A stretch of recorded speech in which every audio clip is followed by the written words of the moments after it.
my whole life living unfair. Ancestors got my back and they right here. You can never understand, it's a nightmare.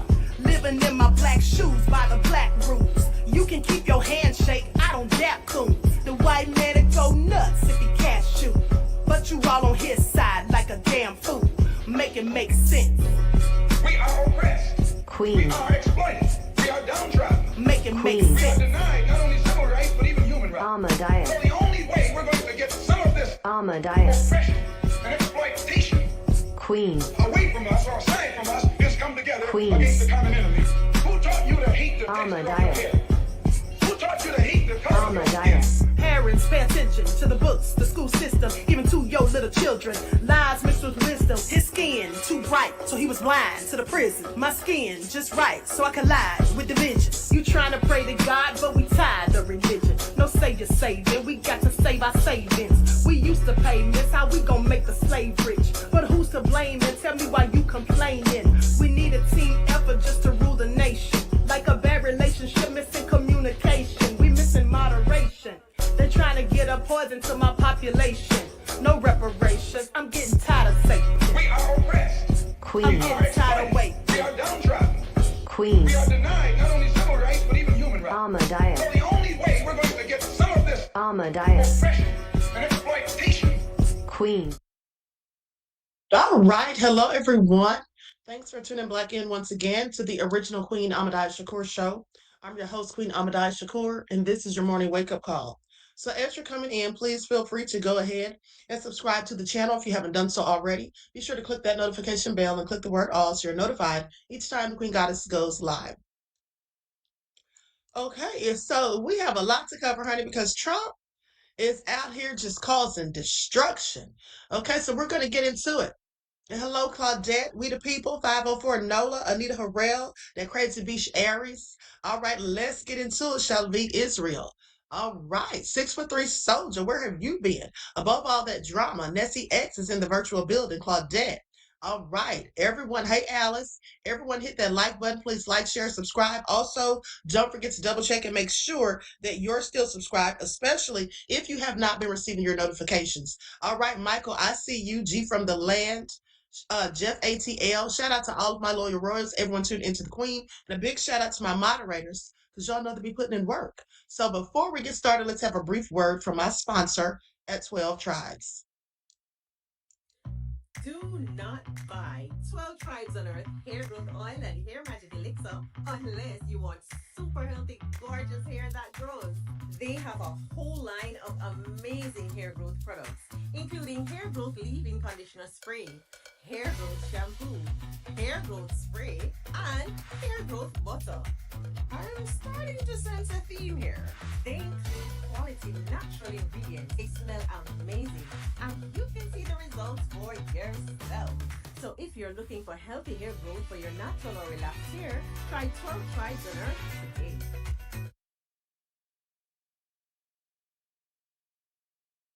All right, so with that all being said, don't forget you can purchase 12 Tribes hair oil at Etsy.com. Just look for Lisa Crafts, and you can also find it at Walmart.com. And don't forget that she sells beard oil. Okay, so let's get into it because y'all's president.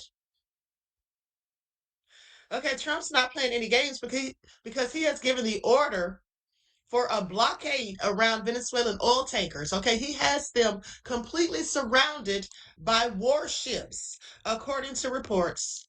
All right, so let's get into it. Likes up, everyone, please like and share. Venezuela completely surrounded by U.S. warships. Let's see what Trump has brewing. Here we go.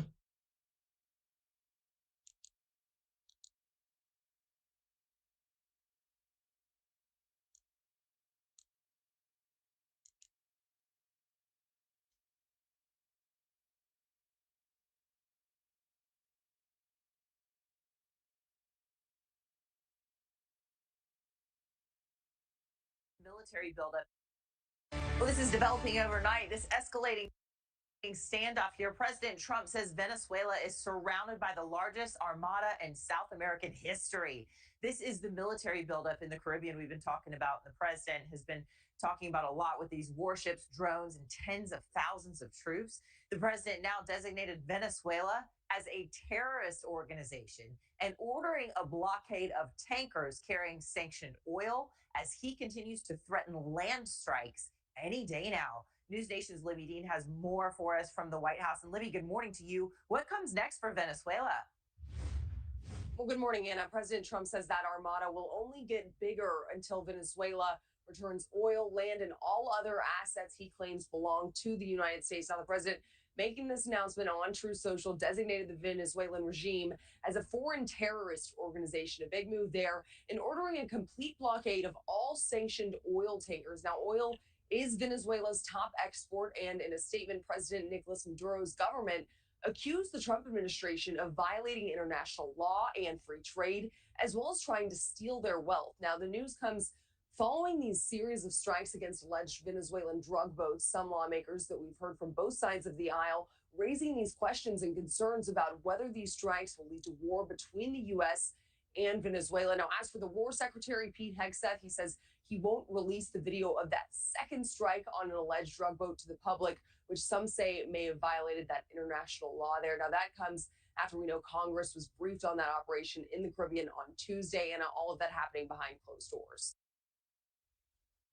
I want you all to pay attention because that's the thing. Trump's regime is just doing whatever they want, and then when questions are asked and people want evidence of what they're saying, they won't be transparent. Now, Pete Hegseth is now saying he's not going to release the footage. Why not? Because he knows that they absolutely committed war crimes. He knows it with his lying, ignorant self. I hope they get everything that is in fact coming to them. Let's go to this next report.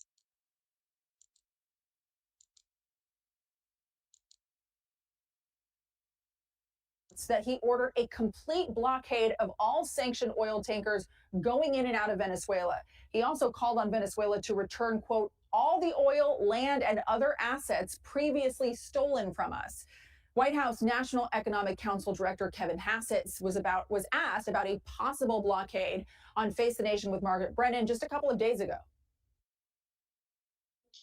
So all of a sudden, Venezuela has stolen all of these things and resources from the United States. When?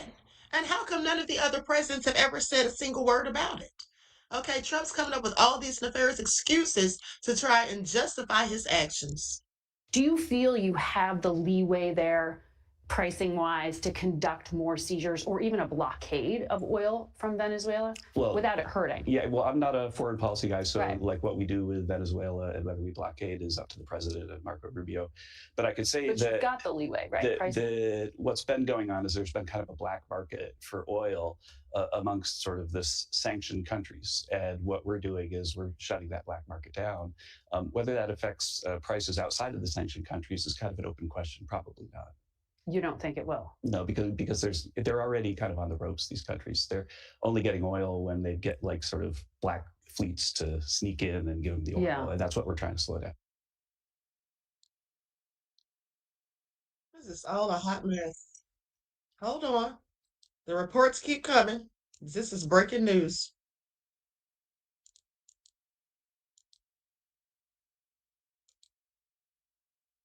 Right now across the wires, President Trump is ordering a total and complete blockade of all sanctioned oil tankers going into and out of Venezuela, saying that the armada around Venezuela will only get bigger, and that the Venezuelan regime has been designated a foreign terrorist organization. Crossing on all the wires coming from the Trump administration and the president himself, a blockade of all sanctioned oil tankers into Venezuela. As we look at some of those drug boat takeouts, that's a significant move around the country of Venezuela. Yeah, I mean, Brett, it's incredibly disturbing. I think this is why you're seeing members of Congress on both sides of the aisle coming forward and saying, you know, we need to understand a little bit more about what the posture is and what the recent reasoning and rationale is. It's one of the reasons why we have, checks and balances in this country and why the legislative branch is so involved when there is a decision to go to potentially invade or, even potentially go to war with another country. So lots of questions here. I think that President Trump, I know he's speaking to the country tomorrow night, addressing the nation. I think it's very important that he be transparent with the American people as to why he's doing this. And, I think a lot of people are asking questions. Are we going to actually go into war with Venezuela? More questions here than we have answers. Yeah, Ari, the president is saying, and maybe tomorrow night in his primetime address, which you'll see here on Fox, he's going to get into this, some of the specifics. It's not that we don't hear from this president a lot. We hear from him a lot on a lot of moves, but tonight he's saying this blockade, it's a significant move. Yeah, I think for most of the American people, everything vis-a-vis Venezuela is unexplained. I don't think the American people understand or know, have probably never even heard of him for the most part, Nicolas Maduro, the president of Venezuela, and what's wrong with him? What's our beef with him? What's our beef with Venezuela? President Trump hasn't explained it thoughtfully to the American people. So it's a lot of tough, knee-jerk action that's pretty good against drugs. I support it. The action against the tankers. In most cases, well, in the case previously, that was under a warrant, and that tanker was an unauthorized tanker. It wasn't even flagged, which is a violation of international law. So he has good reasons, but he's not explaining them. And I think if he wants the support of the American people for another foreign venture, he needs to explain it. Yeah, Meredith, right now they're forecasting that tomorrow's primetime speech is going to be kind of the hits up until this point, but I assume it'll be some of this as well. Yeah, I think people are looking for answers on many fronts. And, we're getting to the time of the year. It's about 1 year into Trump's first year here back in the White House. And the White House wants to look ahead to the midterms. They want to talk about the economy and what they're trying to do here. But what we've seen more recently is a lot of distractions, whether it's this Vanity Fair article or even the president's comments about Rob Reiner yesterday that were really disturbing to a lot of people on the Hill. Click here to subscribe to the Fox News YouTube page.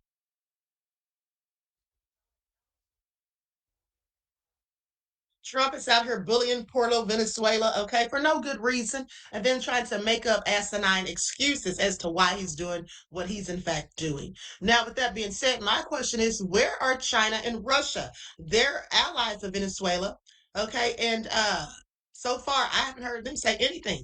And here's a report just in from a few days ago, not just in actually, but it says as Trump targets Venezuela, its allies, Russia and China, show little signs of support. Venezuelan President Nicolas Maduro could be forgiven for wondering who his true friends are. Once rock solid, his reliance on his two main allies, China and Russia, now appear increasingly uncertain. For years, both countries supported Venezuela's socialist-led government politically, financially, and militarily, a relationship that began under former President Hugo Chavez, Maduro's mentor and predecessor. But experts say that backing now seems to be largely symbolic, with statements being given in support rather than concrete military or financial aid. This shift comes as the U.S. has deployed air and naval forces, including a nuclear-powered submarine, spy planes, and 15,000 troops to the Caribbean.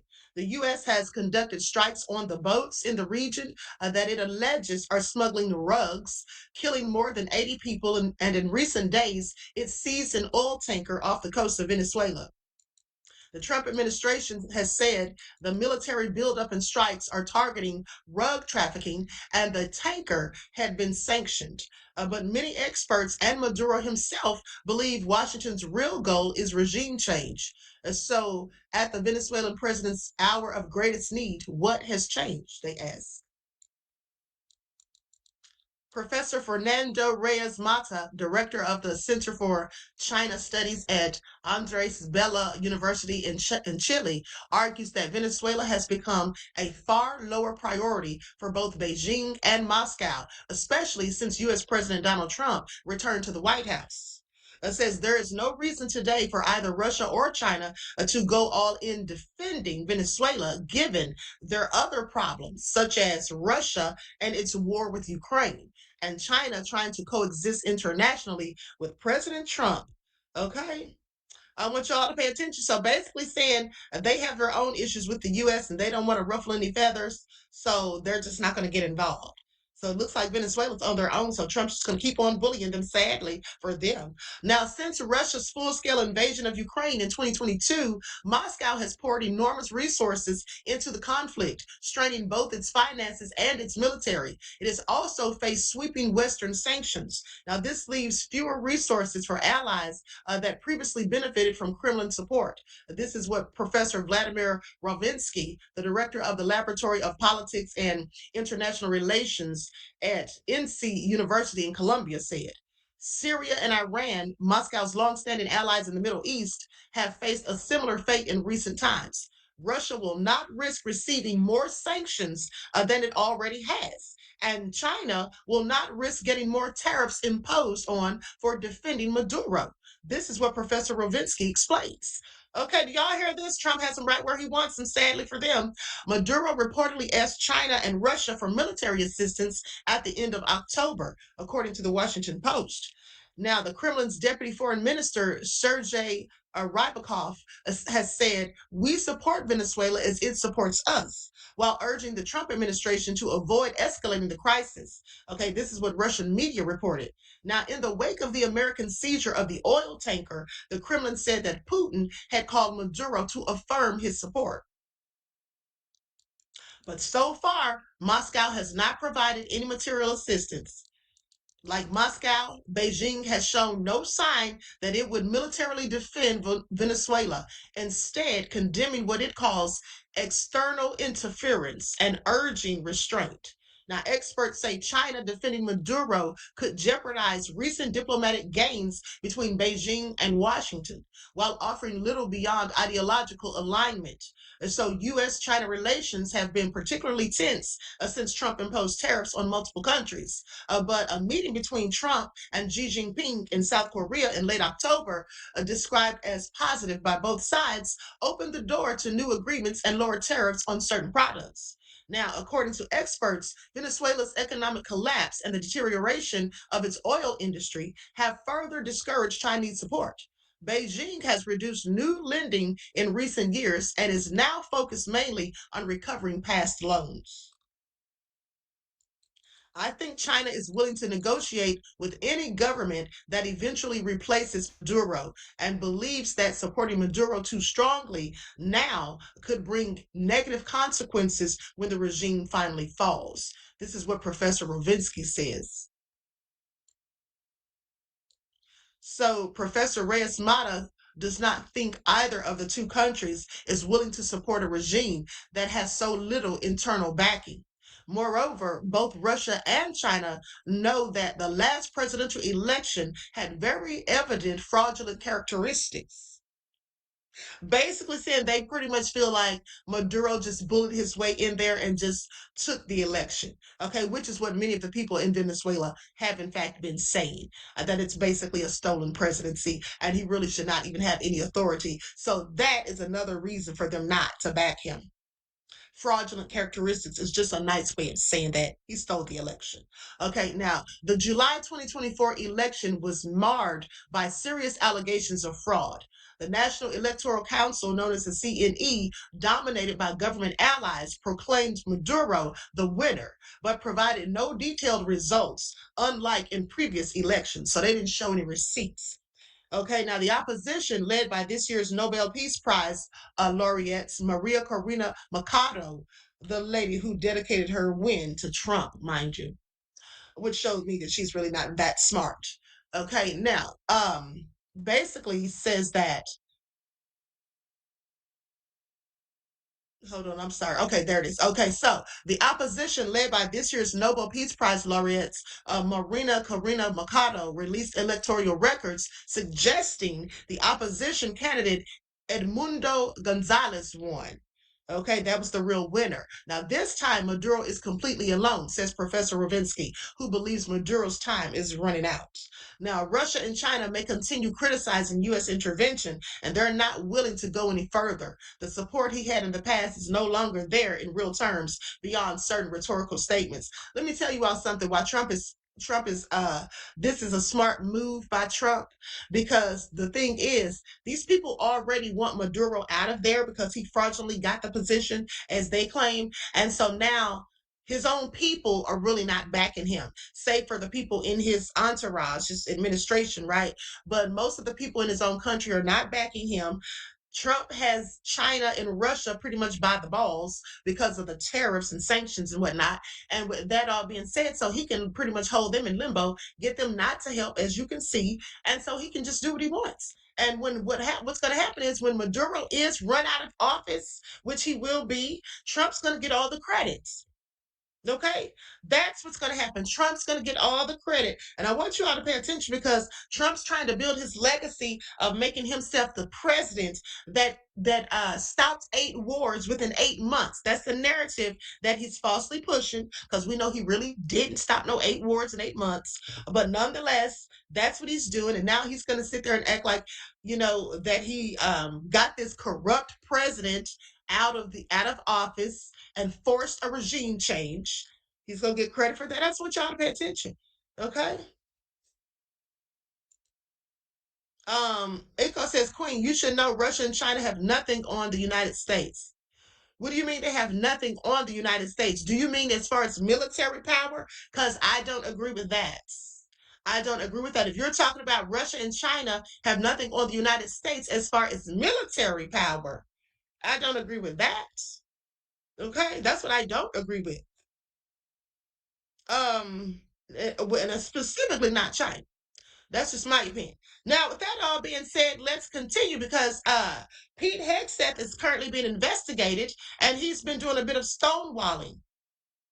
Okay, that's what he's been doing, stonewalling, refusing to answer questions. Hold on, before we go to that, let's go to this report, because Trump is supposed to be giving a speech tonight, and this might get on live so we can listen to it on the live. He's supposed to be going streaming at 9 o'clock to address this whole Venezuela situation. Address the nation live from the Oval Office. He's expected to talk about his administration's second-term accomplishments so far and lay out his priorities for 2026 and beyond. Rich Edson joins us live from the White House. Hey, Rich. Hey, good morning, Lawrence, Ainsley, and Brian. Well, President Trump scheduled to speak 9 p.m. tonight from the diplomatic reception room here at the White House. The president previewed that speech saying, quote, "I look forward to seeing you then. It's been a great year for our country, and the best is yet to come." It's a Sinatra classic, perhaps the theme of the speech. The White House press secretary says the president will highlight his accomplishments over the past year: a secure border, lower inflation than its peak under the Biden administration, and reduced gas prices. She says the president may also tease some policies coming in the new year. Now, the president scheduled this address as prices do remain high, and polls show more Americans are disapproving of the White House handling of the economy, inflation, and trade. But yesterday, Vice President J.D. Vance touted the Trump economy in Pennsylvania. The average American family has gained about $1,000 of take-home pay. You are going to have middle-class Americans, No, hold the hell up. Say what now? Did I hear him correctly? Did he just say that the average American has an extra $1,000 of take-home pay? What? Is he serious?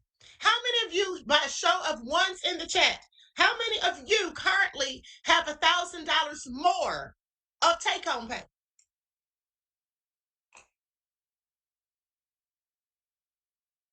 No one's in the chat. This man talked about, how dumb do they think we are? An extra $1,000 of take-home pay, really? And where's that $2,000 that Trump promised everybody? Okay, from the tariffs. All right, the lies. Let's continue. class Pennsylvanians, some of the best tax season in 2026 that you've ever had. More money in your pocket because you've got a president and a Congress that are fighting for you for a change, and that's exactly what it should be. Abroad, more developments on Venezuela. Last week, the U.S. seized an oil tanker off the coast of Venezuela. Well, the president is now escalating that campaign against the Maduro regime there. He wrote, quote, I am ordering a total and complete blockade of all sanctioned oil tankers going into and out of Venezuela. America will not allow criminals, terrorists, or other countries to rob, threaten, or harm our nation, and likewise will not allow a hostile regime to take our oil, land, or any other assets. In just a few hours today here at the White House, the president will go to Dover Air Force Base, where he will attend the dignified transfer of those 2 Iowa National Guardsmen who were killed in Syria over the weekend. Back to you. Thanks so much, Rich. Hey, it's condolences to those brave soldiers who lost their lives. Okay, I don't think Trump really gives a crap about them. Okay, anything he does is for photo ops. We all know that by now, don't we? Okay. But like I said, condolences to their family, friends, and loved ones, and thanks to them for their service. And also condolences to the interpreter who also lost their life. Okay, now, with that all being said, Trump is just an idiot, okay? And sadly, we have to deal with him for at least another 3 years. All right, not much we can do about that because it doesn't look like the Democrats are trying to help us in any way, shape, form, or fashion. All right, but he was talking about the economy and saying an extra $1,000 in our pockets, take home pay. Where is this all coming from? Because this is what I see. Americans are more dissatisfied with Trump's handling of the economy than ever, according to polls. Okay, Americans give President Donald Trump his worst approval ratings ever for his handling of the economy, as they also express concerns about the cost of living, healthcare prices, and personal finances. All right. And this is from a new PBS News NPR Marist poll. Okay. 57% of Americans disapprove of how Trump is handling the economy, once viewed as one of the president's strengths. 36% say the president is doing a good job. The lowest this poll has found across, okay, both of his terms in office. Sagging support for Trump on the economy is likely a major factor dragging down his overall approval rating. 38% of Americans think Trump is doing a good job as president, but they say this is a major problem for him. This is what Lee Myringoff, director of the Marist Institute for Public Opinion, says. When affordability is so front and center in people's minds, there's going to be that's going to be laid at the doorstep of a chief executive. 7 in 10 Americans say the cost of living in their area is unaffordable, including nearly half of Republicans and 3/4 of independents, according to the latest poll. 3 in 10 Americans say the cost of living is affordable, falling 25% percentage points in since June. Now, the longer this goes on, the harder it is to get those numbers back. This is what Amy Walter, editor of the Cook Political Report, says. It becomes sort of a self-fulfilling situation. People don't feel confident in you and they think prices just continue to go up. Public frustration with the economy has plagued Trump's predecessor, Joe Biden, during his presidency. When inflation began to peak in early 2022, Biden's approval on the economy also dipped to 36% before improving slightly by the end of his term. Trump capitalized on voters' economic dissatisfaction during the 2024 presidential election to win back the Oval Office. That was the big thing that he ran his campaign on. Now those same feelings could be potentially perilous for Republicans in next year's midterm elections. Okay, so let's just go take a look at these charts, these graphs. Okay, Sosa said can't blame Biden and the Dems for this economy now. No, you certainly cannot. Okay, they may have had their fair share of issues, but this is all on Trump. Okay, he made a bunch of promises that he clearly has not kept. And also, he's been focusing his energies and efforts on the wrong things, mainly on distracting us from those Epstein files, causing chaos in a different situations purposely, in my opinion, just to keep everybody preoccupied so no one's focusing on the real thing that he was running his campaign on, Epstein. Okay, how do you feel about the job Donald Trump is doing as president? So you see there, okay, 54% disapproval rate. Which party do you think would do a better job handling the economy? 40% say Democrats, 35 Republicans. Okay, 14% say neither, and 11% say about the same. All right, so Trump is not doing such a great job, and they're sitting there trying to paint these false narratives, acting like everybody's getting money. Okay, I find that also interesting. Like, we're so dumb, we don't know that we're not getting an extra $1,000 on the economy. Registered voters. On the economy, registered voters were likely or more likely to say the Democratic Party would do a better job compared to the Republican Party, 40% to 35%.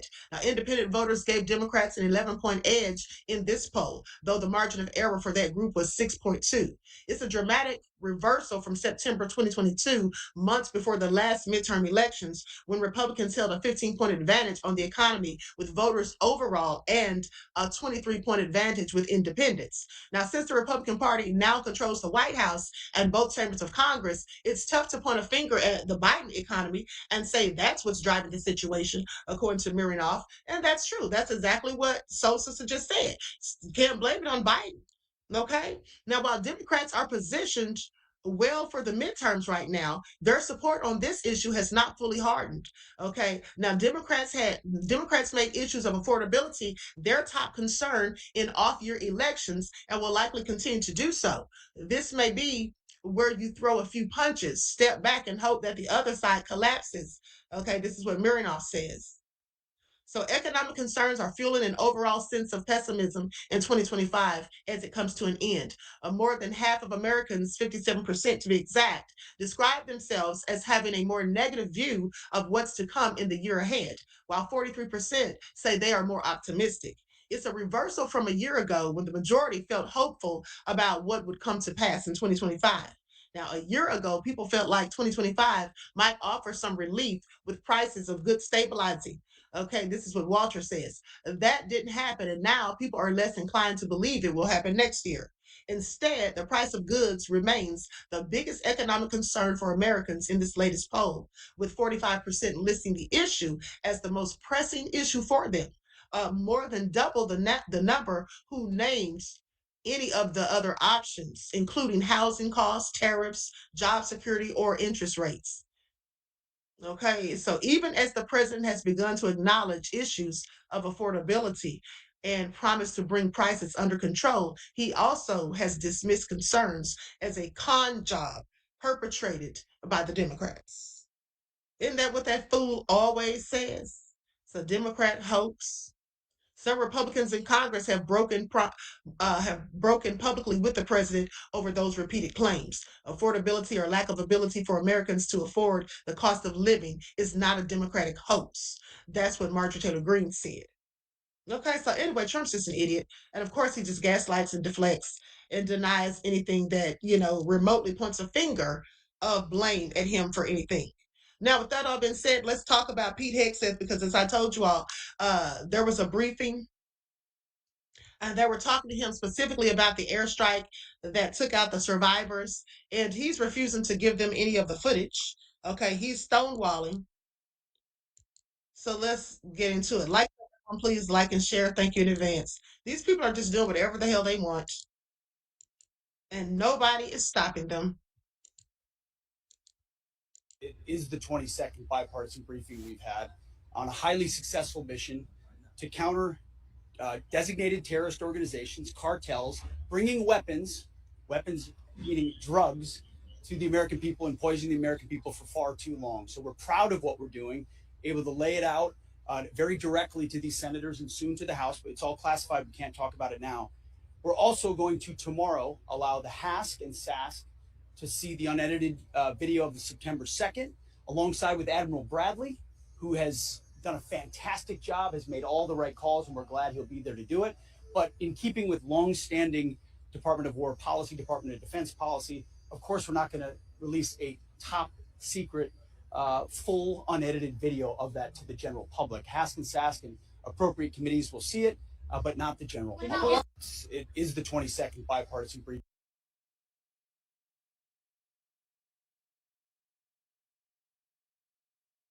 You heard that. They're not going to release it to the general public. And he's talking about it was a highly successful mission. Well, at the end of the day, he's just trying to stonewall. Like I said, they don't want to give up the ingredients because they already know they absolutely committed war crimes. That's what they did, bottom line. Deeply unsatisfying briefing this morning with Secretaries Rubio and Hegseth. It asked more questions than it answered. And it was just, look, there is almost no transparency in this administration. And that reveals itself more than anything on revealing what happened on September 2nd. This morning, I demanded in front of every senator, to Hegseth's face, that he let every senator see the unedited video of what happened on September 2nd. I've seen it. It turns your stomach. It is awful. And people should see it. What the hell is Hegseth hiding? We had a deeply unsatisfying briefing this morning with. Y'all hear that? Now that's pretty alarming. Okay? That is pretty alarming as far as I'm concerned. Honey, what are these devils doing? Let's continue. Now here's what Rubio had to say with his lying self. Please pay attention. It's a hot mess. Now to see what Rubio is saying right now. And provide updates on this counter-drug mission, which is focused on dismantling the infrastructure of these terrorist organizations that are operating in our hemisphere, undermining the security of Americans, killing Americans, poisoning Americans. And this has been a highly successful mission that's ongoing and continued, and we're pleased to be here today to update Congress on how that's developing and how that's moving forward. As I said, I believe it's our 22nd, 23rd such engagement. It's certainly been at least the fourth or fifth that I've been involved in, and those will remain and be ongoing. Okay? I would just echo that. It is the 22nd bipartisan briefing we've had on a highly successful mission to counter designated terrorist organizations, cartels, bringing weapons meaning drugs, to the American people and poisoning the American people for far too long. So we're proud of what we're doing, able to lay it out very directly to these senators. We already heard him saying that, but here's what I want you all to pay attention to. So what Pete Hegseth and Trump are both doing is every time they're talking about these airstrikes in Venezuela, they're repeatedly saying the same words, the same buzzwords. These they're using words like killing Americans. Okay, these rug dealers. You know, they keep saying these things to demonize them. And what they're doing when they're doing this is they're spreading propaganda. See, they're using these buzzwords, calling them, rug dealers, smugglers, killers, terrorists, and all these things. They're sending rugs over here to kill Americans and all of this as if they're holding guns to Americans' heads and forcing the rugs down their throats. But they're using this propaganda to demonize these people so that when they kill these people on these boats, and even when they further start their land strikes, if they do, then it'll make us, the American public, and other people around the world watching feel like, well, that's what they get. They're no good. They're rug smugglers. They're coming over there and trying to kill people in the United States. They're sending their illegal substances over there, trying to demonize them to justify their actions so no one's having any empathy and sympathy for them. Don't you all know another group of people that this is happening to currently? We don't have to say who they are. We know who they are. But I also want you to pay attention because this is also the same tactic that Hitler used, okay, in Germany. When he was taking out those other people, the Orthodox community, he was using propaganda to paint them as, just saying all these hateful things about them so no one would have empathy and sympathy. This is a common tactic. So that's exactly what Trump is doing right now. He and Pete Hegseth, they keep using these words, okay? And not only are they doing it with the Venezuelans, they do the same thing with the immigrants. When he's talking about the African immigrants, okay, or the Black immigrants, right? When he's talking about them, when he uses words like garbage and trash, okay, and shish hole countries and all of that. Those buzzwords to make people not feel empathy and sympathy, to look at them as less than, as though they're not worthy. This is what he's doing. These are all wanton supremacist talking points, doing the same tactics, spewing propaganda. But we know they do this. They've always done it. It's just like when they say black on black crime. That's propaganda too, to demonize the Black community as if we're so violent and we're so criminal behaving when all of the communities, they all basically engage in criminal activity. Okay, there's criminals in every group, period. But so I just wanted to point that out. But anyway, that being said, let's continue. Okay, because Rubio, He's just full of crap.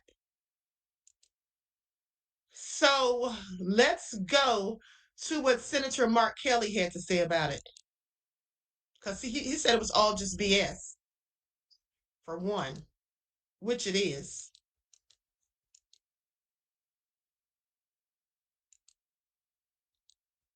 He reached out to you at all as part of their investigation into the video. The last thing I heard from DOD regarding the prisoner was in 2011 when I retired from the United States Navy and was given the Legion of Merit for my service in this country.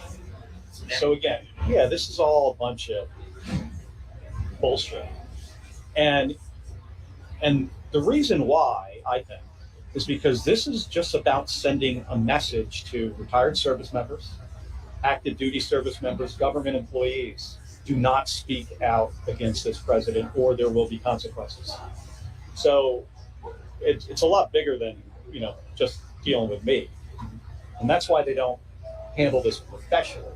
Like you would expect at some point that DOD would notify me of like an investigation, but they haven't. And they haven't because I think what they really care about is the public message.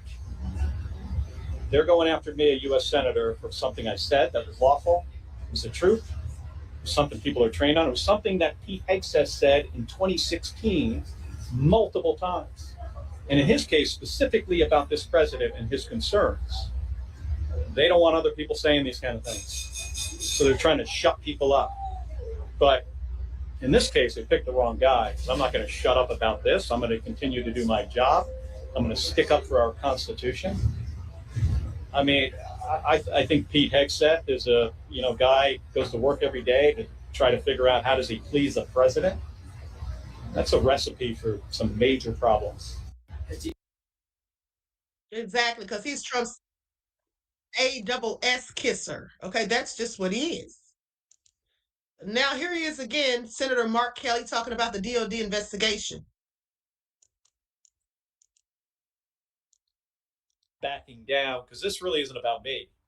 This is about all of us. This is about every member of the military, every retired person, every U.S. citizen. Hey, folks, it's Mark Kelly, and I want to give you a little bit of a update on the situation with Pete Hegseth and this ridiculous investigation of his against me. Hey, we just learned that the Department of Defense, they're escalating this review of me into what they call an official command investigation. And then today, this is pretty interesting. Today, we had a brief on the strikes on the Venezuelan boats in the Caribbean. Secretary Hegseth, Pete Hegseth, he was there, along with most of my colleagues, the other U.S. senators, and Marco Rubio as well. And I had some serious questions for Pete Hegseth about these strikes. And at first, he was a little reluctant to answer them, and he just started trying to lecture me on this situation. And of course, I'm not going to be lectured by this guy, the most unqualified Secretary of Defense in our country's history. So I reminded him that, he said the same thing that I said in 2016. He also said it specifically about this president, and he said it more than once. And also, folks, you got to understand that our military swears an oath to the Constitution, not to a person, not to the president. An oath that requires them to refuse illegal orders. And we still don't know if they're actually going to try to follow through on this court-martial of me, but we do know that they're moving forward with something, this command investigation, as they call it. I want all of you to know that no matter what happens to me, I am not backing down, because this really isn't about me. This is about all of us. This is about every member of the military, every retired person, every U.S. citizen who, has rights under the Constitution. So I'm going to keep fighting for the American people, and I'm going to keep doing my job, which includes holding this guy, Pete Hegseth, and this administration and this president, Donald Trump, accountable for what they do and when they cross a line. So, folks, I'm not going away. I'm not backing down. Okay, now you all heard that. Now this is a darn shame how he's able to just go after people who are speaking out and saying the truth about him and his nefarious administration. Now he wants to have this man court-martialed. Okay, this is all crazy. The Democrats better do something and quick. Okay, because this is all getting out of hand. All right. Republican senator asked about Pete Hegseth. Basically, if he would still vote for him, knowing currently his qualifications. He clearly didn't want to answer that question directly. Please pay attention. Were to take the confirmation vote again today, would you vote to make Pete Hegseth defense secretary? That's a question I can't answer without as much thoughtful research as I did the first time I did that vote. I think you might. Now you have evidence, not research. Yeah, but you know what the reality of it is, if you go on what's in the newspapers, it's near impossible to know exactly what's going on. We heard one day that he had put an order in to kill the survivors. The next day we're hearing something else, and the next day we're hearing something else. But I will tell you, I'm pleased with Congress's role of oversight. I think we're doing a really good job of demanding answers and getting answers. I chair the Western Hemisphere subcommittee, and we're going to have a hearing on this. You're having other hearings, and I think Congress really wants to know exactly what's happening and the real facts. See, people like him get on my nerves. And he's sitting there talking about Congress wants to hear the real facts, and that's what's reported in the news.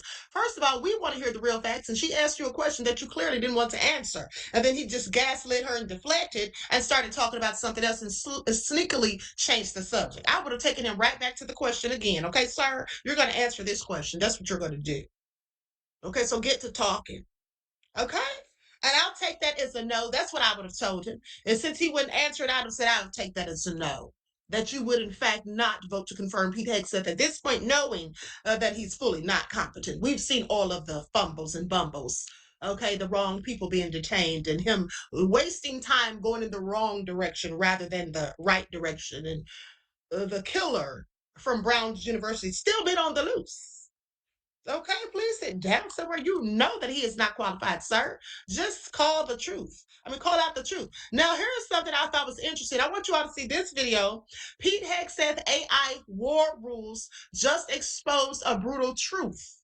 Now, this video was done December the 13th. That's 4 days ago. And I want y'all to pay attention because I find it interesting because everything he says that the AI exposed in this video is everything I already told you all weeks ago. Okay, so please pay attention. I told y'all the truth just keeps coming out. Just rolled out the new Department of Defense guidance on the use of AI in warfare. And the people of the internet knew exactly what to do. They understood the assignment. They immediately started asking this question. If a military force blows up a fishing boat, then circles back to kill its survivors floating to wreckage, is that considered a war crime? According to the AI software itself, they didn't say maybe. There was no, it depends. It was undoubtedly a war crime. And here's the part that really matters. The part that Mark Kelly and the other senators were stressing. The document makes crystal clear that obeying orders is not a defense. If an AI system flags survivors as a target, if a commander gives the order anyway, and if the soldier carries it out, every link in the chain can be held accountable. And should be. This isn't about politics. This is about the laws of war, as well as basic human rights. You don't get to erase accountability by hiding behind software. So if the AI system can see that this is a violation of law, then the soldiers and the whole chain of command should also, and they will be held accountable for their actions. If an order is given to go back after survivors, that order is supposed to be refused. You don't get a free pass because someone higher up told you to do it. This is exactly what Senator Mark Kelly and the other former military Congress members were speaking about and who they were speaking to.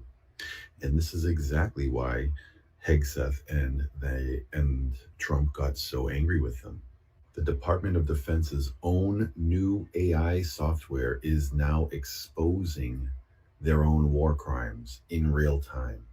So to be so inept that you put out this software service that will undoubtedly work against you in trying to defend your actions, this is MAGA logic at its finest. Okay, it sure is. What idiots they are. Okay, just complete bumbling idiots. But anywho, now let's talk about Susie Wiles. The comments that she made about Trump did up dump and his nefarious administration were hilarious during an interview. But Trump stands beside her. Now, mind you, if you don't know who Susie Wiles is, she's the chief of staff for the White House. Trump stands by Chief of Staff Susie Wiles after bombshell Vanity Fair interviews admits that he has an alcoholic's personality. Okay? That's what she said. President Trump defended White House Chief of Staff Susie Wiles in an exclusive interview with the Post Tuesday, saying she was right to tell Vanity Fair that he has an alcoholic's personality and that he has confidence in Wiles to continue her role. In an afternoon phone call, Trump said he wasn't offended by his subordinate's word choice. He wasn't? Or is he just saying that because she made him look like a whole fool? Because that's what she did, if you ask me. He says no. Okay, she meant that you see, I don't drink alcohol. So everybody knows that. But I've often said that if I did, I have a very good chance of being an alcoholic. I've said that many times about myself. I do. It's a very possessive personality. Okay, this is what Trump said, a titillator who has frequently cited the 1981 death of his older brother Fred at age 42 of an alcohol-induced heart attack. Okay, as the main impetus for his abstinence. Do y'all hear this? Do y'all hear this? Now, I find this all interesting because how do you make that into a compliment? I'm sorry.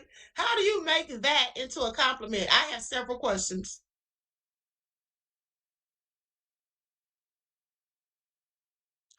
I have several questions, but anyway, let's continue. Okay. And so, with that all being said, he said, I don't drink. Everyone knows that.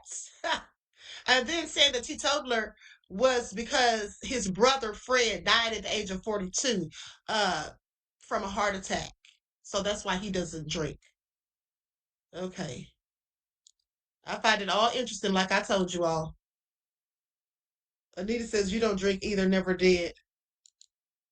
Susie is a fixture in Washington politics. She's been around Republican in politics for decades.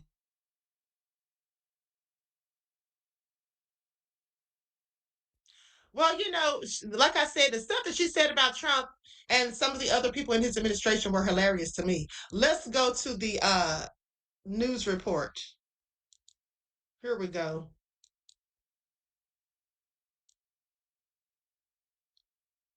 And the fact that Trump used the word teetotaler is hilarious to me.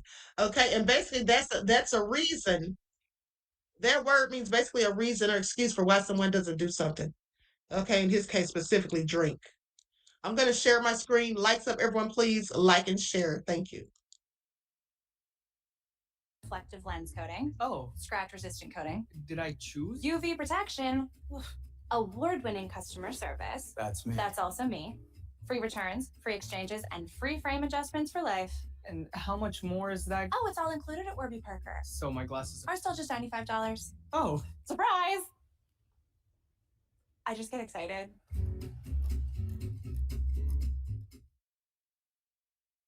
President Trump is standing by his White House chief of staff after a series of striking interviews with Vanity Fair. Susie Wiles providing a rare window into the West Wing, describing the president as having an alcoholic's personality, saying Trump, who does not drink, operates with a view that there's nothing he can't do. Nothing, zero, nothing. Then going on to label Vice President J.D. Vance a conspiracy theorist for a decade, describing his transformation from Trump critic to supporter as sort of political. Vance brushing it off. Sometimes I am a conspiracy theorist, but I only believe in the conspiracy theories that are true. And this morning, the president dismissing the comments too. In an interview with the New York Post saying, I don't drink alcohol, so everybody knows that, but I've often said that if I did, I'd have a very good chance of being an alcoholic. I've said that many times about myself, I do. It's a very possessive personality. But Wiles also comments on the president's cabinet, criticizing Attorney General Pam Bondi, saying she completely whiffed the Justice Department's response to the onslaught of demands calling for the release of files on convicted sex offender Jeffrey Epstein. The DOJ may be releasing the list of Jeffrey Epstein's clients? Will that really happen? It's sitting on my desk right now to review. Wiles telling Vanity Fair she read the Epstein file and that Trump is in it, but she says not doing anything awful. Wiles said that Trump was on Epstein's plane. He's on the manifest, saying they were, sort of young single whatever. I know it's a passé word, but sort of young single playboys together. As the controversy surrounding Epstein swirled for months, President Trump has fought efforts to release the Epstein files and ordered the Justice Department to investigate Epstein's relationship with Democrats, including former President Bill Clinton. I never went to the island, and Bill Clinton went there supposedly 28 times. But Wiles says there is no evidence Clinton ever visited Epstein's private island, and that the president was wrong when he suggested the files include incriminating information on Clinton. The president has publicly pressured his own attorney general to prosecute his perceived political rivals, like former FBI Director James Comey and New York Attorney General Letitia James. Prosecutions rejected by a judge and grand juries. Wiles says, I don't think he wakes up thinking about retribution, but when there's an opportunity, he will go for it. In response to the interview, President Trump also says that Susie Wiles has done a fantastic job. Wiles herself calls this reporting in these articles from Vanity Fair disingenuous, saying that it's a framed hit piece. But she does not dispute any of her quotes, and Vanity Fair says they're all on the record and they are all recorded, Michael. Yeah, I mean, it's on the record, it's recorded. Not much you can say about that, Rachel. All right, thank you. Let me tell you something. That lady must have something on Trump, okay? She went in on every last one of them. That's what she did, and she didn't change any of her words, didn't deny any of it, so please. If you ask me, for Trump to sit there and condone that stuff that she said, saying he has the personality of an alcoholic, as if that's some sort of compliment, well, I think that lady must have something on him, honey, and Trump knows not to even try it with her. That's what it sounds like, because she went in on all of them, and even talked about how Hegseth previously was talking trash about Trump, and now the fact that he's all down for Trump is basically just political. Okay? She spilled all the tea. All right? Did y'all catch that? She sure did. I find it all interesting. Trump didn't say one word. Okay, but anyway, on to the other news. Let's talk about it. Because did y'all know that Google, let's get into it. This came out just a few days ago. December the 8th, Google, black Google workers, y'all know Google owns YouTube, right?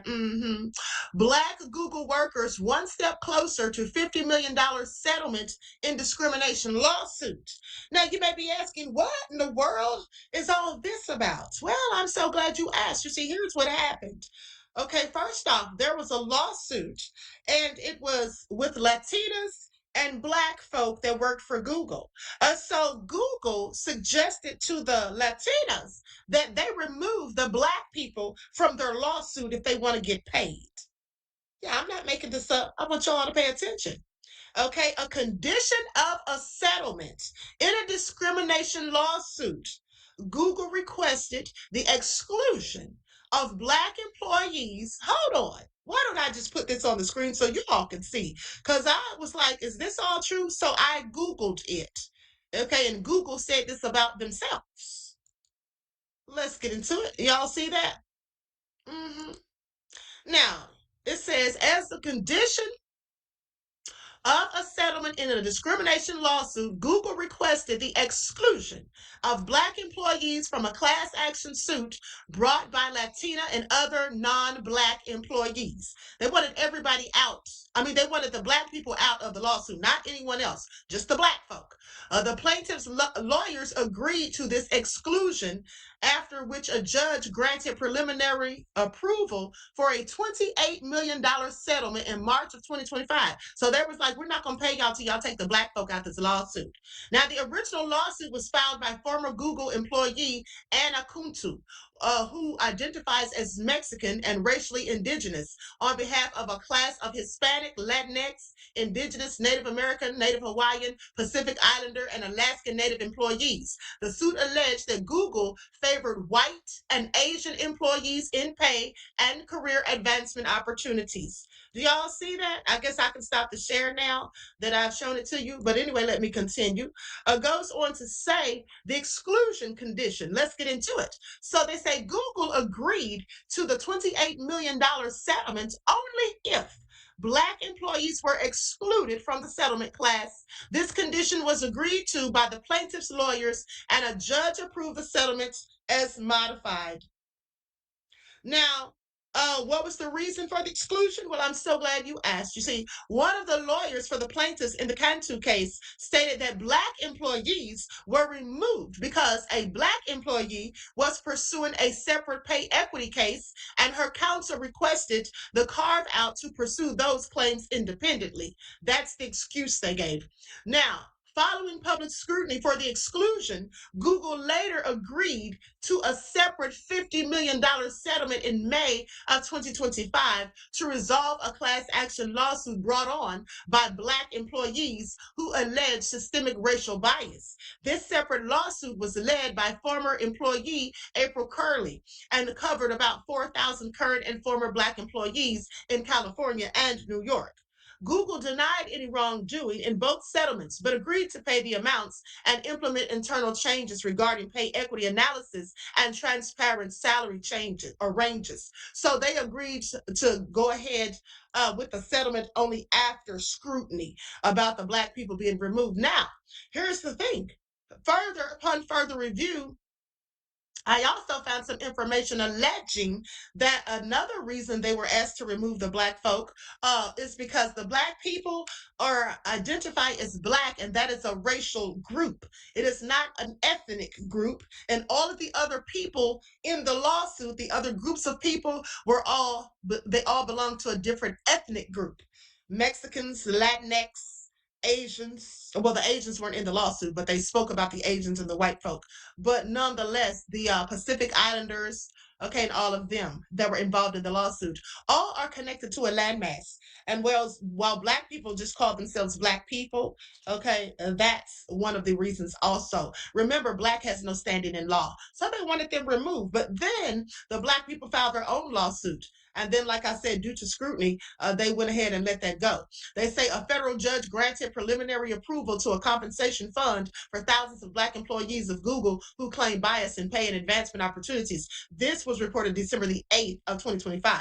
Now, April Curley arrived at Google in 2014 with a clear mission: recruit talented Black students from college campuses across the country. But within months of starting her new role, she said that the tech giant began steering her toward lower level positions and paying her less than her white peers. And then by 2020, she was out of a job.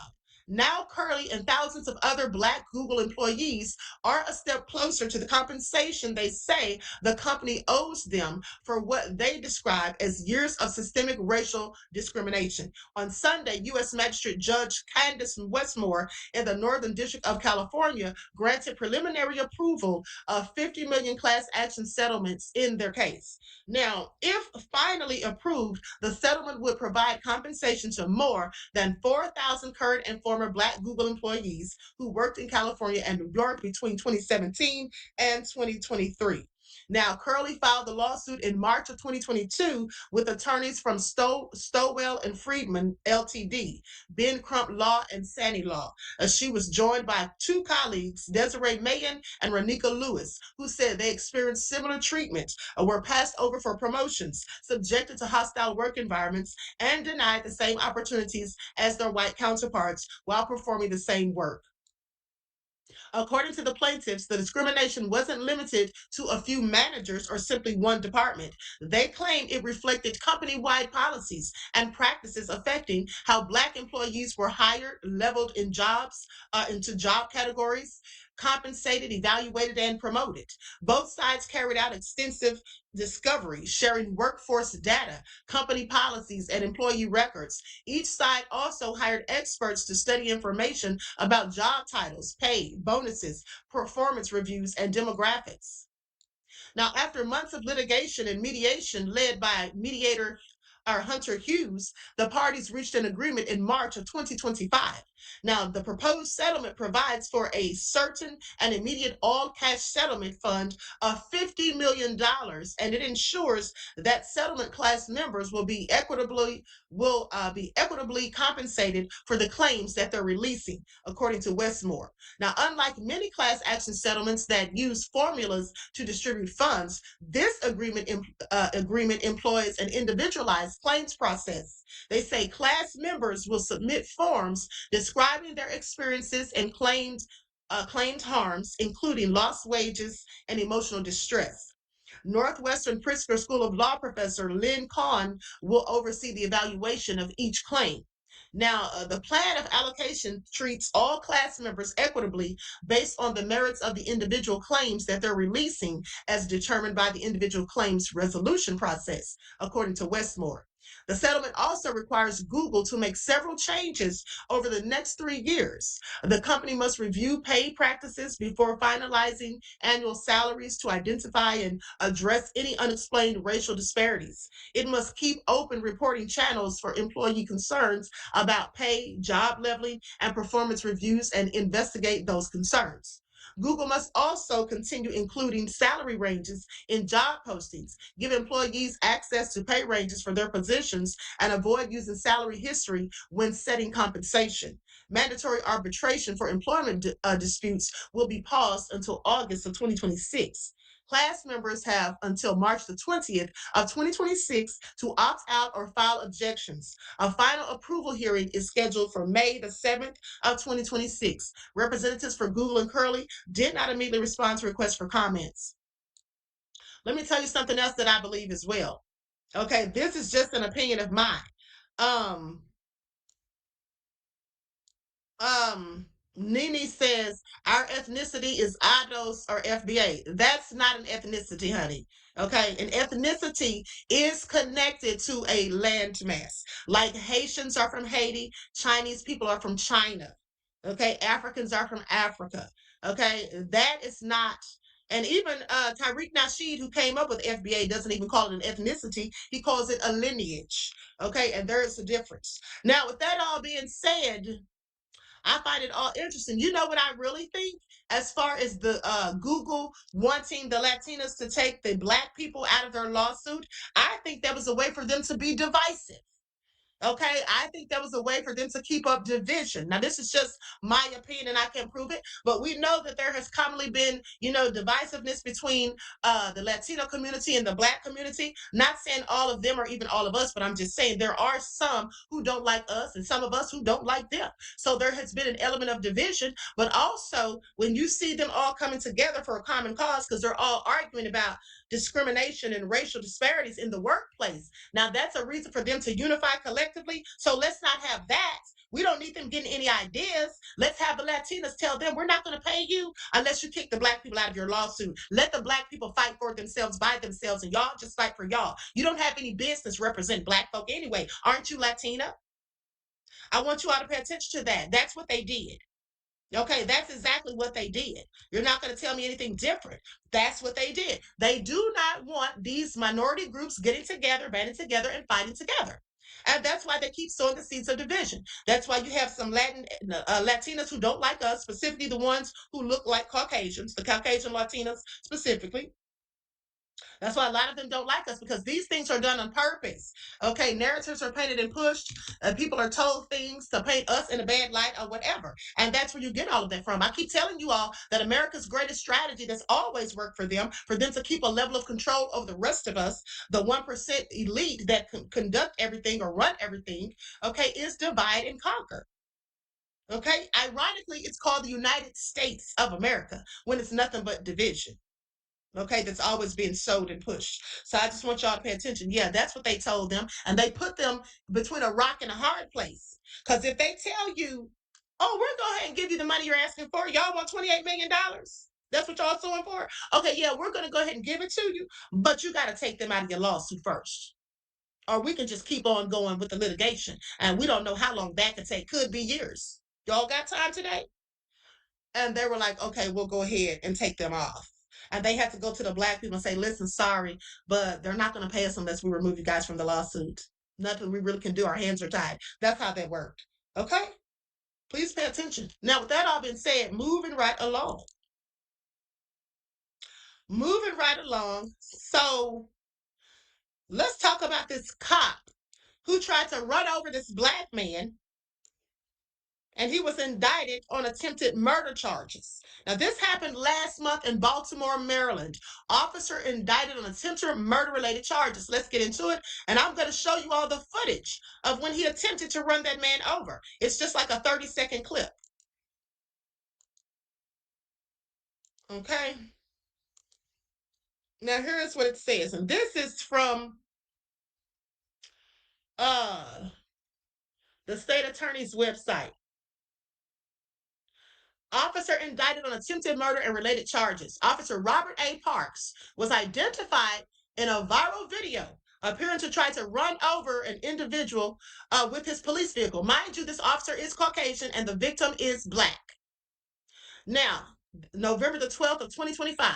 Today, the Office of the State Attorney for Baltimore City Public Trust and Police Integrity Unit announced the indictment of Baltimore Police Officer Robert A. Parks on charges of second-degree attempted murder, first-degree assault, second-degree assault, reckless driving, and misconduct in office. If found guilty of all charges, Officer Parks faces a maximum sentence of 65 years of incarceration.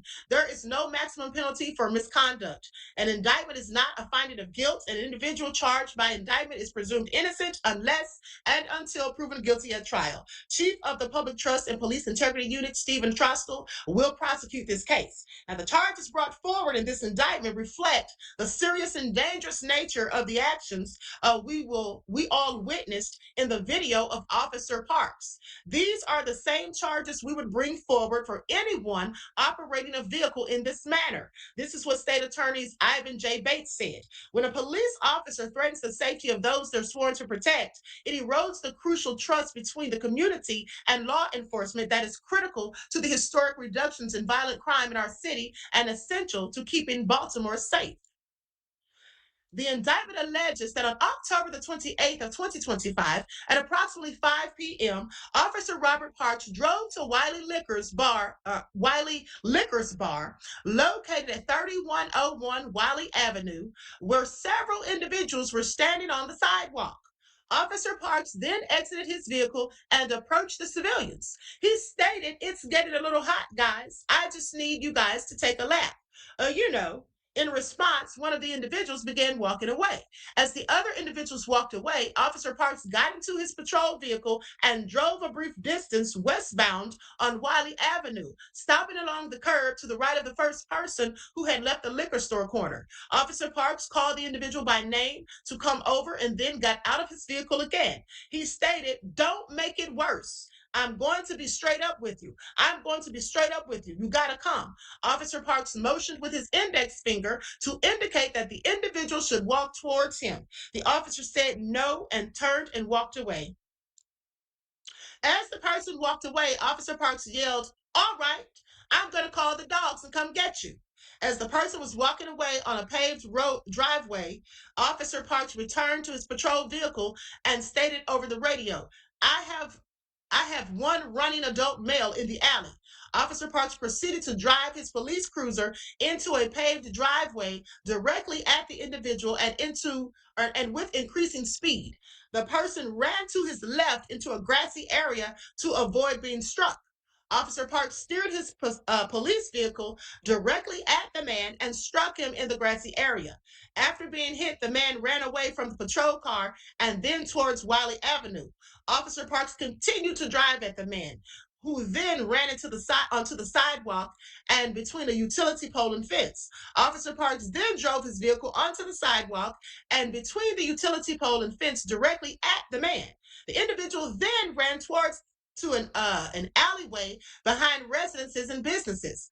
Officer Parks made a U-turn and drove down the same alley, plowing through a stationary chain link fence into the backyard of 3129 Sumter Avenue, nearly striking the man and causing him to jump over a fence to avoid being hit. At that time, Officer Parks' vehicle became disabled and he exited and pursued the man on foot. However, he stopped within seconds of initiating the foot chase to return to his patrol car. Y'all hear this? Do y'all hear this? What kind of crazy foolishness is this here that this officer was doing? I have so many questions. Okay? I have so many questions. Hold on. This is absolutely egregious.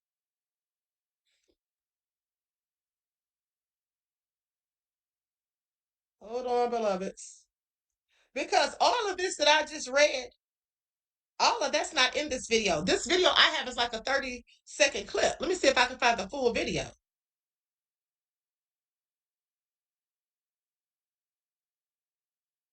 Okay, this looks like this might be the full video. This is all crazy. All right. Hold on. Let me send this to my email.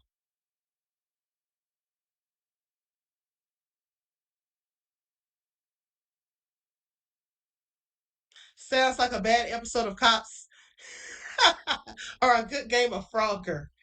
I mean, I have never heard of such foolishness. Okay, here we go, you guys. I'm about to go ahead and share this. Yeah. This is real sad. I shouldn't be laughing, but it's just like, who does this? Okay. Dangerous said it's crazy work. It is. Okay, so I'm going to go to the first clip that I have. This one is like 30 seconds, but I think the one that I'm looking at now, I think that's a little longer. No, all right. Yeah, what's your reason to stop me? You ain't even got no reason to stop him, bro. Hey, yo, walk off, man. You hit the alley, yo. Go ahead, Trey, walk off, bro. He beating. You ain't even got no reason to stop him. Hey, yo, what the f***? You gonna hit him with the car? Yo, what the f***, bro?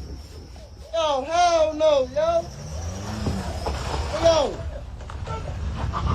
Come back this way, yo.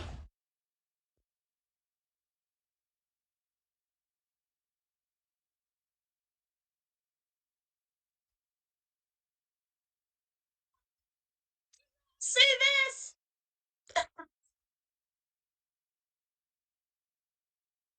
What in the world was that? That's the full video, I guess. That's the whole video right there. I thought the other one had more info, but that's what in the world was that? This cop is crazy. I mean, like, why was he that mad? Why did he get that angry? Let's watch it again, because I. No, all right. Yeah, what's your reason to stop me? You ain't even got no reason to stop him, bro. Hey, yo, walk off, man. You hit the alley, yo. Go ahead, Trey, walk off, bro. He beating. You ain't even got no reason to stop him. Hey, yo, what the f***? You gonna hit him with the car? Yo, what the f***, bro? Yo, hell no, yo. Hey, yo. Come back this way, yo. What an idiot! Okay. Yeah, I'm sure he's been fired. Terry Hinton has this demon been fired? Well, yeah, he's indicted. They literally indicted him. Okay, he's charged with attempted murder and a slew of other charges, as I just told you all. So this is all crazy because, like I said, why was he that mad? And then he called the man by name, so clearly he knows who the guy is. Maybe they have some underlying beef, or I don't know. But that was absolutely crazy. You're trying to run that man over for no good reason. Absolutely egregious. But hold on, if y'all thought that was crazy, I want you all to hear this man. Listen, to me, this man is gay and just as in denial or on the DL because he goes up in church and starts talking about people coming up in the church being gay. He sounds like he is and like he's in denial, okay? Like just really homophobic. I want y'all to hear this. I thought it was interesting. Lights up, everyone, please like and share. You want to come in and try to get some help. And then this right here gonna really shock you. This right here gonna really shock you. Get what they come to church doing? Being gay. Yeah, you gotta come here being gay. Bring a little gay spirit in him. You know, just walking past you like this. Yeah. Yeah, you at church being gay. How dare you?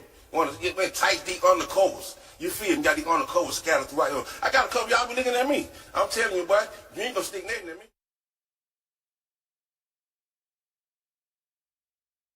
Y'all notice how they just kindly stopped the stream?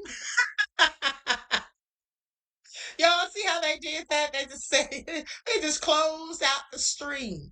First of all, I'm sorry, but he is absolutely gay, sir. Why are you worried about if gay people are coming to church? What did that have to do with your testimony, sir? He got up there and didn't talk about it. I see some of y'all looking at me. Y'all ain't finna stick nothing in me. Sir, nobody asked you. Sir, no one asked you to. Okay?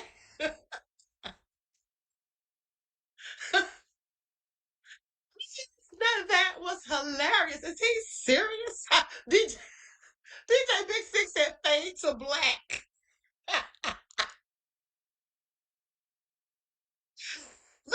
You talking about in Jesus' name. Nene said he's obsessed. First of all, who gets up there and says that? He's talking about a little gay spirit. I'm bringing a little gay spirit up in church. I am so done.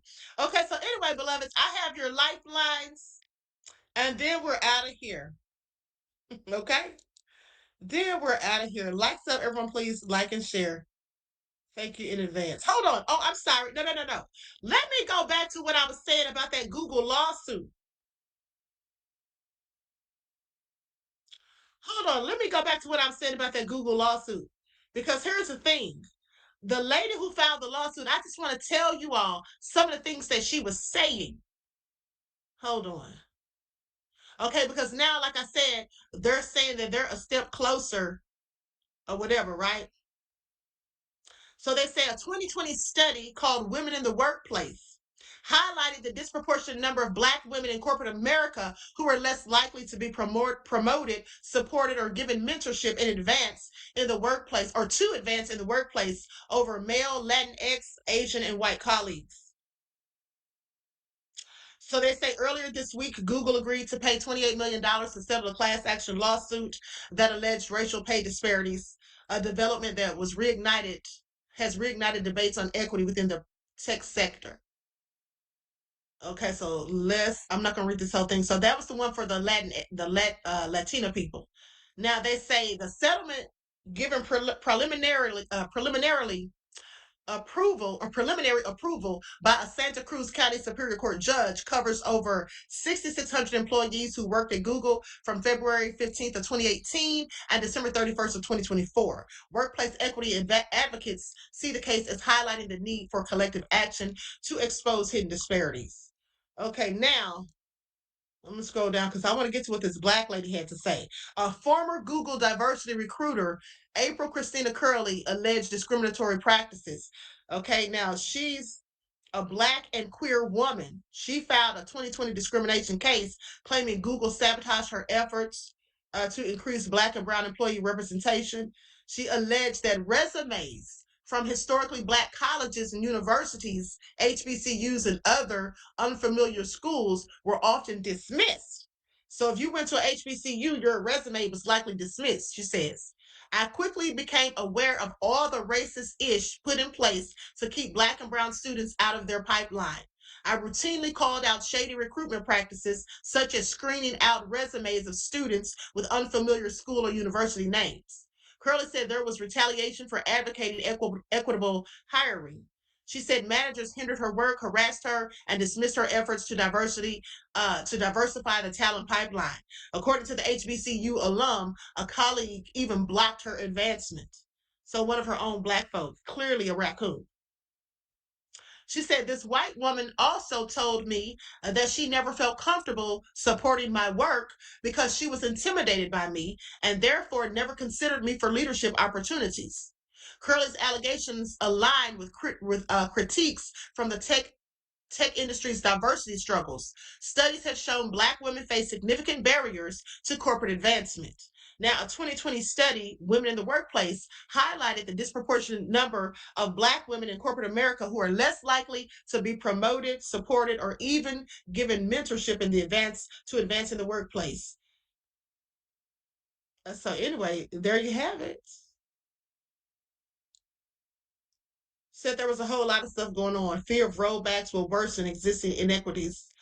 Others argue that legal challenges may promote companies to prioritize equity and sustainability. As tech companies face increasing scrutiny, the future of DEI programs is uncertain. Okay, so anyway, I just wanted to share that to let y'all know. And so that's why when I tell you all that I'm shadow bans, okay, I just want y'all to pay attention. Because some of us who are on here talking pro-Black stuff, police brutality, and just some of the other things that I've covered in the past, like these PDF file groups of these people with all that money, those videos that got taken down, y'all know what I'm talking about. Those are all things that'll get you shadow banned, okay? Now, with that being said, let me give your lifelines and then we're out of here. And I actually meant to tell you all about this yesterday. This is the same doctor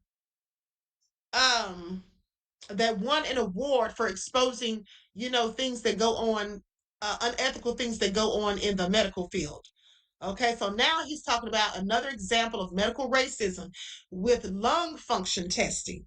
So let's get into it. Lights up, everyone, please like and share. Thank you in advance. Guided racial adjustment built into this device, a spirometer, that assumes that if you're Black or Asian, you automatically have lower lung capacity than any other race. My name is Dr. Joel, the Medical Mythbuster, and welcome back to episode 2 of my series reboot on racial biases in medicine. In this episode, let's talk about lung function and race-based equations. Spirometry is a test that measures how much air a person can breathe out after a deep breath. It's a key tool used to diagnose conditions like asthma and COPD. It's even used to determine who qualifies for certain jobs or disability benefits. But for decades, if you were Black or Asian, your test results were automatically adjusted downward. For Black patients, lung values were reduced by 10 to 15%, while for Asian patients, it was reduced by between 4 to 6%. That meant what was considered abnormal for a white patient was considered normal for a Black or Asian patient. That led to misdiagnoses, delayed treatments, and denied access to treatments like lung transplants. Some studies, like this one, even suggested that race adjustments could have exacerbated racial disparities in COVID-19 recovery. And the worst part is, it's built into the machine,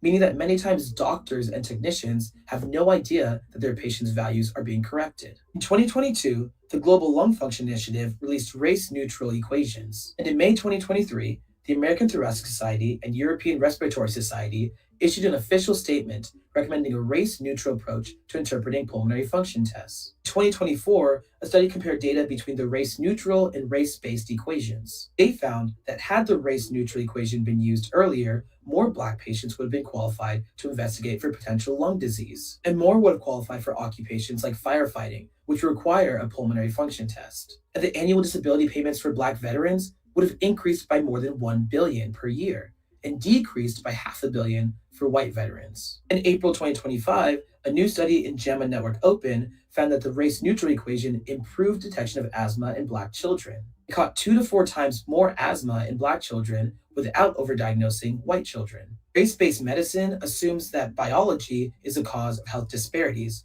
when in fact it's racism and structural inequities that actually do. If you learned something new, follow and share, because there's a lot more myths to bust. Okay, y'all heard that. This is the stuff that goes on in the medical industry. It's has not stopped, and I want you also to pay attention because I told you all also how the oximeter, okay, the thing they put on your finger when you go to the doctor or the hospital, that's to check your oxygen levels, right? It's called a pulse oximeter.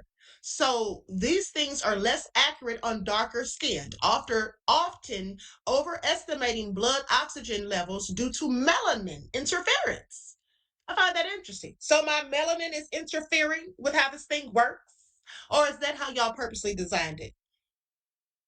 Okay. Dark skinned people just can't catch a break. All right. It says leading to misdiagnoses of low oxygen, known as hypoxemia. Okay, hypoxemia. and potentially worse outcomes, a known issue since the 1990s, and they haven't fixed it yet, that regulators and manufacturers have been slow to address. Why are they slow to address it? Because it affects Black people, not them. So they don't care. Okay, though the FDA now acknowledges it. I don't care if you acknowledge it, you're not doing anything about it. So the fact that you acknowledge it means nothing. That's irrelevant to me. This bias means readings might seem normal when oxygen levels are dangerously low. You could die. They'll be sitting there saying, oh, Queen Ahmadiyyah, your oxygen levels are just fine. There's nothing wrong. Meanwhile, I'm passed out because I'm dark. My melanin is interfering with the way it's reading the levels of oxygen, creating disparities in care with ongoing research and legal actions pushing for better, more inclusive technology. And I want you all to pay attention because, like I said, they've known this since the 90s. Since the 90s. So they've known this for at least 30 years. All right? And didn't do a damn thing about it. Dangerously low levels. That could show that you're okay when you're not. Yeah, you better be advocating for yourself, Black people. Advocating for yourselves when you go to the hospital and doctor's offices. Always get a second opinion, okay? I'm just telling you, end of the day. So with that all being said, that's your lifelines for today. All right, and I'm going to conclude the broadcast. I want to thank you all for tuning in. I hope you all enjoy the rest of this beautiful day. Each one teach one. That's how we grow and thrive. Do something productive, constructive, but never destructive. And always remember, beloveds, to keep the Most High first in your lives. Until next time, I will talk to you all again soon. Peace.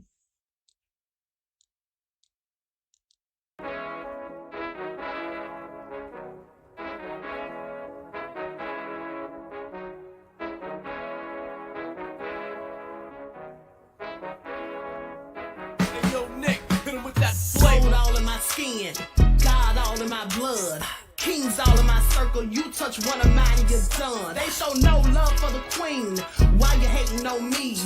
Is it cause I'm free and I got Malcolm X in my jeans? I got dreams like King Luther, shed blood like Kunsa. You ain't helping my people, I ain't got nothing to say to ya. I want all the smoke like hookah. Talking reparations, America won't be great until they give us compensation. I'm like, I'm the hottest right now. See a bunch of lames out here trying to jock on my style. They be doing too much. I'm the queen, it's too easy. It's like they all at Popeyes, how they be talking so greasy. I just sit back and laugh while these haters get mad. So nefarious how they don't roll my pockets with cheddar. I tell them they can do better. These snakes in the grass can leave a bite on your ass, cause y'all be trusting too fast. I got my foot on the gas, other one on they necks. Dropping receipts on haters, you better show some respect. I'm never facing regrets, we only facing the threats. Running through every challenge like a relay, break no sweat. It's a cold game, so I got that blanket with me. Now that my people awaken, ain't no going to sleep. I do not play by my piece, this time I'm playing for keeps. You talking slick, but when I see you like them ends, we gon' meet. And I got gold all in my skin,